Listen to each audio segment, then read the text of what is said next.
ৰবাচোন ৰবা অকণমান ধৈৰ্য ধৰা ইমান কিহৰ খৰধৰ হৈছেনো কৰিছে তেওঁ নিজকে ডিঙিত গামোচাখন লৈ শিল্পী বুলি নিজকে ভাবি লৈছে কিন্তু আপুনি শিল্পী কেতিয়া হ'ব জানেনে ৰাইজে যেতিয়া আপোনাক মৰম ভাল কৰে আকোৱালি ল'ব তেতিয়াহে আপোনাক শিল্পী বুলি পৰিচয় হ'ব আপুনি মোৰ বন্ধু আৰু বান্ধৱীসকলকে মই আজি ভিডিঅ'টো আনিছোঁ যে অসমীয়া ভাষাতে ক'ম বুলি তো যোৱা কেইদিনমান আগতে বঙাইগাঁৱত যে আমাৰ বড়ো সমাজত এজন জনপ্ৰিয় শিল্পী ইলিছা বড়োৰ সৈতে যে বহুত সাংঘাতিক বা অপমান কৰা যে ভিডিঅ' ভাইৰাল দেখা পাই আছে আপোনালোকে চাগে দেখা পালে আৰু গম পালে এই ঘটনাটো কেনেকুৱা হ'ল কি কাৰণে হ'বলগীয়া হ'ল আৰু কি কাৰণে হৈছিলে তো আপোনালোকে সকলোৱে গম পাইছে তো ইয়াৰ বিষয়ে মই কিছু কথা ক'ম বুলি আপোনাৰ ওচৰত মই ভিডিঅ'টো অনা হৈছোঁ তো মই এই কথাটো ক'ব বিচাৰিছোঁ অসমীয়া এজন ছোৱালী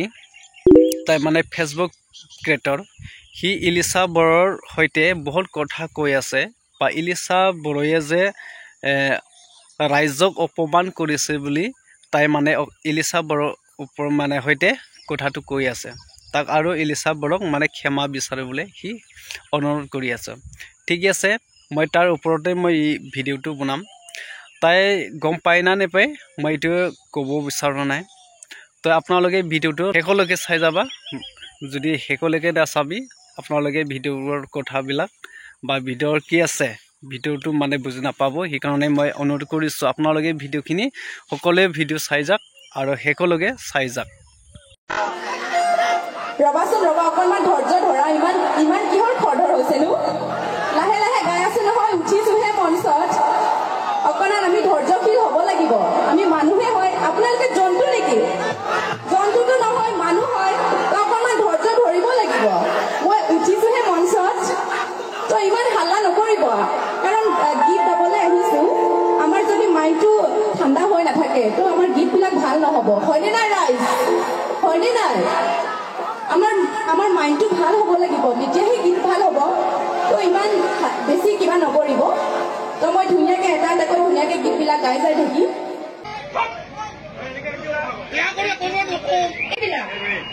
যদি আমি নিজৰ ব্যৱহাৰটো যদি ভাল নহয় তেতিয়া আপোনালোকে বেলেগক কি ব্যৱহাৰ কৰিব কৰিছে তেওঁ নিজকে ডিঙিত গামোচাখন লৈ শিল্পী বুলি নিজকে ভাবি লৈছে কিন্তু আপুনি শিল্পী কেতিয়া হ'ব জানেনে ৰাইজে যেতিয়া আপোনাক মৰম ভাল কৰে আকোৱালি ল'ব তেতিয়াহে আপোনাক শিল্পী বুলি পৰিচয় হ'ব আপুনি নিজেই নাজানে ৰাইজক কেনেকৈ ব্যৱহাৰ কৰিব লাগে মানুহক কেনেকৈ ব্যৱহাৰ কৰিব লাগে তাৰ সামান্য জ্ঞান কৰে আপোনাৰ নাই আৰু আপুনি শিল্পী কেনেকৈ হ'লহে আৰু আপুনি যে ক'লে জন্তুৰ আপোনাতকৈ জ্ঞান বেছি আৰু আপুনি সেই জন্তুৰ সমানো জ্ঞান তাত মেইনলি সি কথাটো কৈছে এই ছোৱালীজনক দেখা পাইছেনে সেই ছোৱালীজনে কৈছে আমাৰ অসমীয়া ৰাইজে বা আমি ৰাইজে যোনটো নহয় ইলিছা বড়োয়ে যি কথা কৈছে আমি তেনেকুৱা নহয় জাষ্ট মই এইটো কথা ক'ব বিচাৰিছোঁ ইলিছা বড়ো এই জন্তু বুলি কথাটো কিয় ক'ব লগা হ'ল আপুনি এইটো ভাবিছেনে আগতে ইলিছা বড়োক যদি তেনেকুৱা ভদ্ৰ বা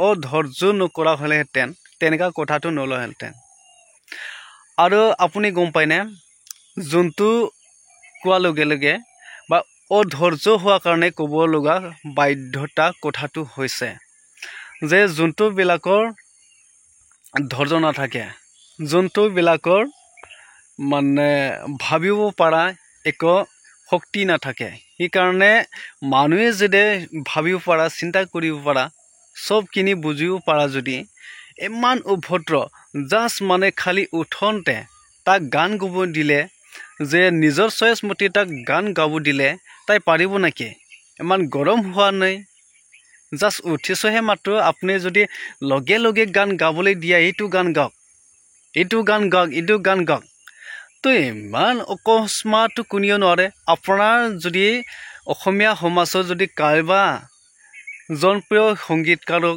যদি আমি বড়ো সমাজে আনি তাক যদি অপমান কৰে এতিয়া বড়ো গা এতিয়া কিবা গা এতিয়া বৈশাগু গা বোলে আমি ইমান অভদ্ৰ কৰি যদি একেবাৰে গৰমা গৰম তাক যদি গাবলৈ দিয়ে তাই জানো পাৰিব তেখেত জানো পাৰিব তুমি ভাবিছে নেকি ইলিছা বড়ো কি কাৰণে ক'ব লগা হ'ল আমাৰ ইলিচা বড়ো যে জনপ্ৰিয় হৈ আছে এইটো আপুনি গম নাপায় নেকি?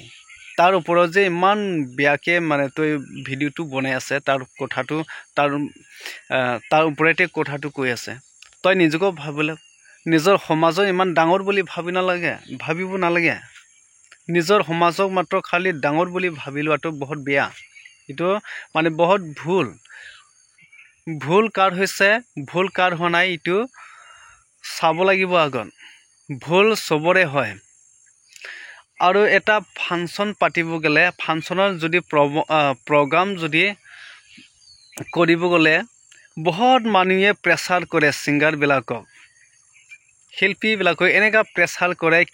কোনোবা মদ খাই আহে, কোনোবা কি কৰে আহে, গৰম সিটো গান গায়, সিটো গান গায়, এইটো গান মই কোৱা যদি গানটো নাগায় তোক চেণ্ডেল দি মাৰিম, পাথৰ দি মাৰিম, শিল দি মাৰিম, তেনেকুৱা মানে বহুত কথাবিলাক ওলায়। হ'লেও মানে সংগীতকাৰবিলাক ধৈৰ্য কৰি গানটো গায়। তো এইটো কথাটো বহুত ডাঙৰ হৈছে। যি ইলিচা বড়োৰ ওপৰত যি ঘটনাটো হ'লে এইটো মই বহুত দুখ লাগিছোঁ। তো কেইদিনমান আগত মই ভিডিঅ'টো বনাব নোৱাৰিলোঁ যে মোৰ মোবাইলটো অলপ বেয়া আছিলে, সেইকাৰণে মই নতুন মোবাইল ল'বলগীয়া হ'ল।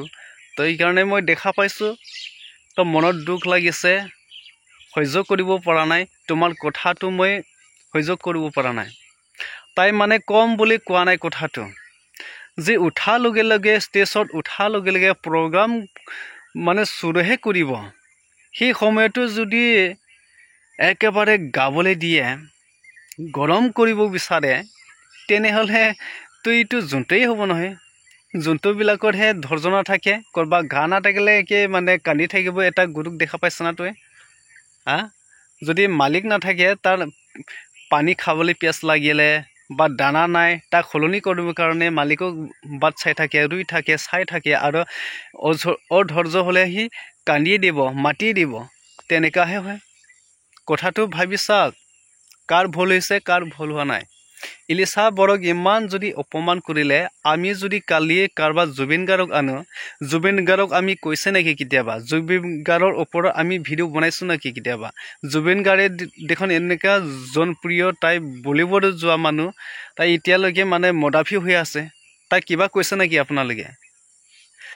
আজি দেখা পাইছোঁ ইলিচা বড়োক মাত্ৰ নহয়, আপোনাৰ যে অসমীয়া জাতিৰে কেইজনমান সংগীতকাৰক, শিল্পীবিলাকক অপমান কৰি থকা আমি দেখা পাইছোঁ। আপোনালোকৰ অসমীয়া সমাজৰ সেইটোৱে নেকি? আপোনালোকৰ অসমীয়া সমাজৰ সেইটোৱে নেকি পৰিস্থিতিটো? পৰম্পৰাটো সেইটোৱে নেকি? বিহু এটা ফাংচন হ'লে, কিবা এটা প্ৰগ্ৰাম হ'লে কাৰোবাক মাতি, কাৰোবাৰ জনপ্ৰিয় সংগীতক মাতি, সংগীতকাৰক মাতি মানে অপমান কৰা, সেইটোৱে নেকি পৰম্পৰা? এইটো ক'ব বিচাৰিছোঁ। মই দুখ লাগিছোঁ। ইলিচা বড়োক যদি ক্ষমা বিচাৰিবলৈ দিছে, তই নিজে বিচাৰি লওক। বঙাইগাঁৱত যে ইলিচা বড়োক লৈ তেনেকুৱা অপমান কৰিলে, ইমান বেয়াকৈ ব্যৱহাৰ কৰিলে, সেই কমিটিয়ে ক্ষমা বিচাৰক আৰু সেই ৰাইজে ক্ষমা বিচাৰক। ইলিচা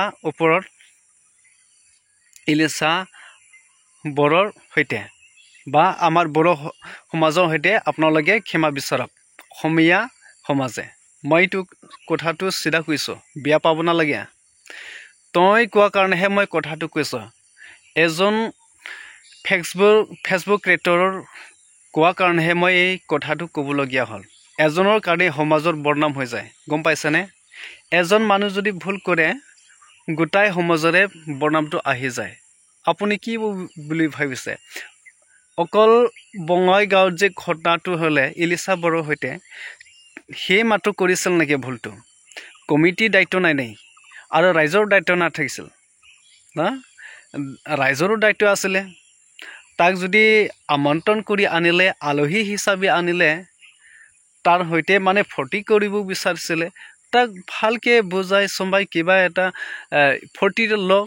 তেনেকুৱা অভদ্ৰ কিয় কৰিব লাগে? অভদ্ৰ কিয় কৰিব লাগে? আজি কথাটো ক'বলগীয়া বাধ্যটো হৈছে এইজন ফেচবুক ক্ৰিয়েটৰৰ কাৰণে। দুখ লাগিছে। সেইকাৰণে আমি অসমত মিলি জুলি থাকিব লাগিব। অসমটো কি? চবৰ কাৰণেহে, এজন ব্যক্তিৰ কাৰণে নহয়, সমাজৰ কাৰণে, সকলো সমাজৰ জাতি জনগোষ্ঠীৰ কাৰণে অসমটো আছে, জীয়াই আছে। আমি বড়ো, আমি অসমীয়া, আমি কিবা, আমি বাংগাল, সেই বুলি আমি অসমত জীয়াই থকা নাই। সকলো জনগোষ্ঠী মিলিহে এতিয়া জীয়াই আছে। তো এইবিলাক কথাটো বুজি নাপায়, এইবিলাক কথা বুজি নাপায় নেকি? সেইকাৰণে মই কৈছোঁ আপুনি তেনেকুৱা ভিডিঅ'বিলাক নবনাবি ইলিছাৰ সৈতে। আৰু যদি নেক্সট টাইম বনায় আকৌ কথাবিলাক ক'বলগীয়া বাধ্য হ'ব। তো থেংকছ।